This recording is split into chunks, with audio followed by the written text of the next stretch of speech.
भेड़िया एक ऐसा जानवर है जो हमला करने वाले इंसान से बदला लेने की प्रवृत्ति रखता है।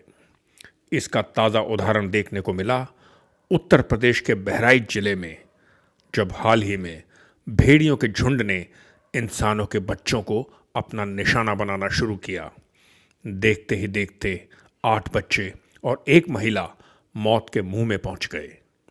आखिर क्यों खून के प्यासे हुए ये भेड़िए, और ज़्यादातर बच्चे ही क्यों इनके निशाने पर रहे? इसका जवाब विज्ञान के पास शायद ना हो, लेकिन मनोविज्ञान के पास ज़रूर है, और वो है बदला। आपको सुनकर हैरानी होगी, लेकिन एक नहीं, कई वन्यजीव एक्सपर्ट्स ने दावा किया है कि भेड़िया एक ऐसा प्राणी है जो बदले की भावना को अपने अंदर लंबे वक्त तक जिंदा रखता है और मौका मिलने पर पलटवार करता है। इसकी एक नहीं, काफ़ी सारी मिसालें हैं। बहराइच में भेड़ियों के साथ भी कुछ ऐसा ही हुआ। उन्हें भी ऐसी चोट पहुंचाई गई कि उनका पूरा झुंड बदले की आग में झुलसने लगा। मीडिया में आई खबरों के अनुसार 2024 की शुरुआत में बहराइच में ही एक जेसीबी मशीन ने सड़क के किनारे सो रहे भेड़ियों के कुछ बच्चों को कुचल दिया। मौके पर ही उनकी मौत हो गई। इसी दौरान इंसानी आक्रमण से एक बड़ा भेड़िया घायल भी हो गया। फिर आई मॉनसून। बरसात का मौसम जैसे ही खत्म हुआ, आहत हुआ भेड़ियों का ये झुंड निकल पड़ा इंसानों की आबादी की तरफ, अपने बच्चों की मौत का बदला लेने। उनका रिंग लीडर बना ये घायल भेड़िया। इसी को मीडिया ने बताया लंगड़ा भेड़िया। भले ही ये कहानी आपको फिल्मी लगे, लेकिन वन विशेषज्ञों की माने तो इसमें कहीं ना कहीं सच्चाई जरूर छिपी हुई है। उत्तर प्रदेश में ही नियुक्त रहे रिटायर्ड आईएफएस अफसर ज्ञान प्रकाश सिंह की माने तो मैं कह सकता हूं कि भेड़िए बदला लेते हैं। बहराइच में इन्होंने हमले किए हैं क्योंकि हमने इनके बच्चों को नुकसान पहुंचाया है। उत्तर प्रदेश फॉरेस्ट कॉरपोरेशन के जनरल मैनेजर संजय पाठक का भी मानना है कि अगर हम भेड़ियों के घरों को नुकसान पहुंचाते हैं या उनके बच्चों की जिंदगी को खतरे में डालते हैं तो ये भेड़िए हम इंसानों पर पलटवार कर सकते हैं। बहराइच के डिविजनल ऑफिसर अजीत सिंह का भी यही मानना है।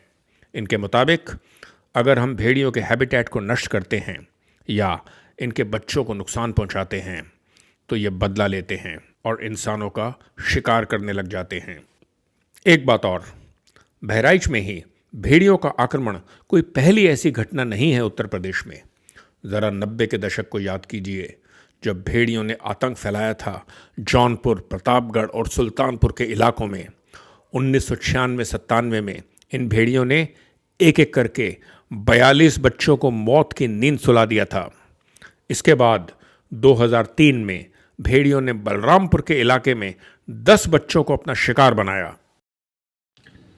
दोस्तों, यहां मैं आपका ध्यान खींचना चाहूंगा वन्य जीवों की दुनिया के एक और पहलू पर। इसको हम कह सकते हैं नैतिकता, जस्टिस, फेयर प्ले। जरा गौर से देखिए इस किताब को।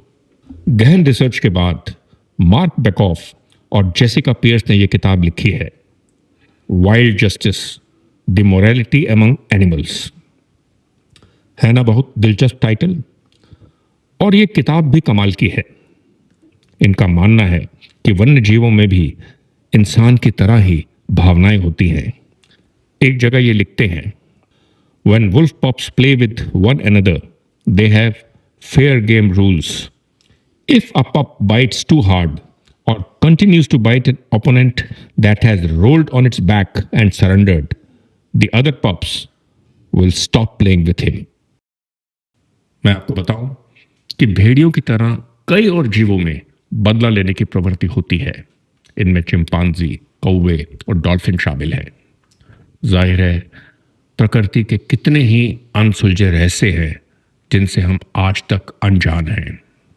हम चांद पर पहुंच गए हैं, अपने आप को बहुत महान समझते हैं, लेकिन इस धरती पर ही हमारी नाक के नीचे इतना कुछ है जिसके बारे में हमें कुछ अता पता ही नहीं है। तो दोस्तों, ये था टाइगर्स एंड बियॉन्ड का आज का एपिसोड। उम्मीद है आपको पसंद आया होगा। तो मिलते हैं जल्दी ही नए एपिसोड के साथ।